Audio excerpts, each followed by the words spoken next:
But first, I'm joined now by Dr. Richard Wilson, CEO of Tiger. Great to see you again. Thank you for coming in and talking to me. At Tiger, you are extremely keen, aren't you, for the UK to be the place to be to develop video games. How close are you to that goal? Well, I think we're making great progress. Over the last few years, we've managed to get a tax break for games production into the UK, which helped to grow the sector. So we're currently growing at about 7.5% per annum, and we have the largest games industry in Europe. So we're in a good position. But there's lots more still to be done.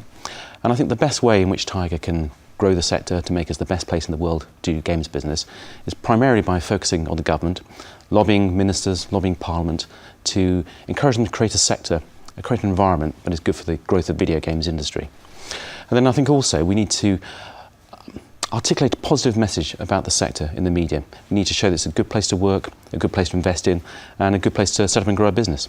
Externally, it would seem that it's a very young industry populated by very young people. Yes. Is that the case? There are a lot of young people who work in the sector, but of course there are some people now who have been making video games since the 1980s, who are running businesses and are setting up new studios even now, having had a lifetime of setting up small businesses, growing them, selling them, and then starting up the process again.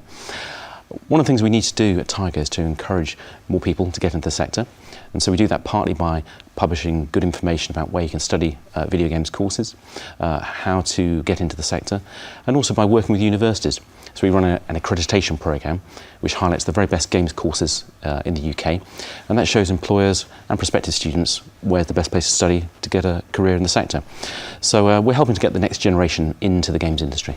Gaming doesn't always have a great press though, does it? I mean, certainly it seems to be a very insular activity, but it sounds like they can also be a force for good. Yes, video games were originally obviously created primarily for entertainment purposes, and they create a huge amount of fun for millions of people all over the world.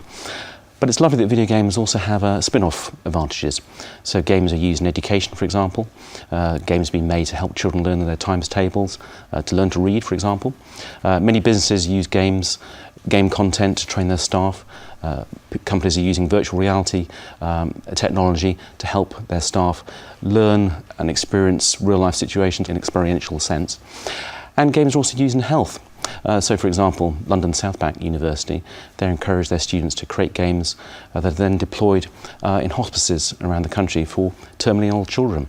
So it's lovely that games can be used not just for fun, but also for good. Since we first met, I'm just reflecting, there seems to have been a huge leap forward and a great deal of progress that you've made.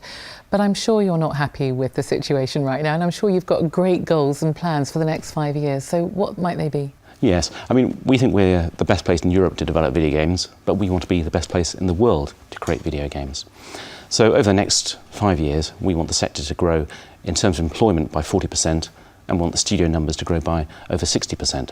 So we have very ambitious growth agendas, as it were. We want to encourage the government to retain our video games tax relief, to create a favourable environment for investment. We want the government to introduce a games investment fund to improve access to finance for studios. And we want the government to continue to allow studios to recruit highly skilled people from overseas so we can carry on ensuring that our studios have the very best talent in Europe and indeed the world. But at Tiger, we also need to do things as well. It's not just the government's responsibility. So we want to accredit 30 university games courses.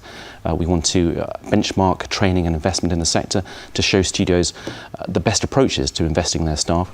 And we also want to highlight excellence and success, not just in our studios, but in our universities through our Tiger Awards.